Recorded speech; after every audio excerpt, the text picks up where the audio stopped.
তো আজকে কোহিনূরের জীবন কাহিনী হচ্ছে কোহিনূর ভালোবেসে বিয়ে করার পরে আজকে তার ঠিকানা হচ্ছে রাজশাহী রেল স্টেশন। তোমার নাম কি?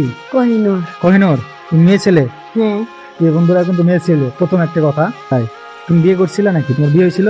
হ্যাঁ করছিলাম, কিন্তু পোলাটা আবার ফেলেতে গেছে গা।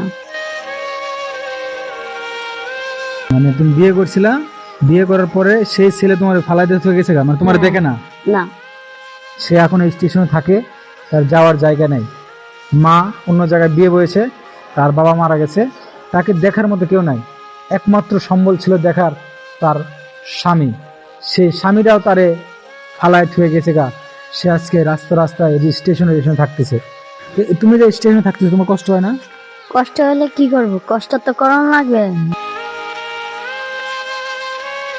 দেখার নাই, এই জন্যই এই জন্য স্টেশনে এই যে তুমি যে থাকো, তুমি যে একজন মেয়ে মানুষ, এই তোমার কাছে কেউ ডিস্টার্ব করে না তোমারে? ডিস্টার্ব করলে কি করব, ডিস্টার্ব করো অনেক মানুষ করার আছে। অনেক মানুষই করে। যে বন্ধুরা এই ভিডিওটা একটু বেশি বেশি শেয়ার করবেন, যাতে এই কোহিনূর আমার বোনটির যেন একটু তার ভালো জায়গার থাকার ব্যবস্থা হয়, তার স্বামীর কাছে যেন থাকতে পারে। এই ভিডিওটি তার স্বামীর কাছে পৌঁছাবেন, এটাই আশা। ভালো থাকবেন, সুস্থ থাকবেন। আসসালামু আলাইকুম।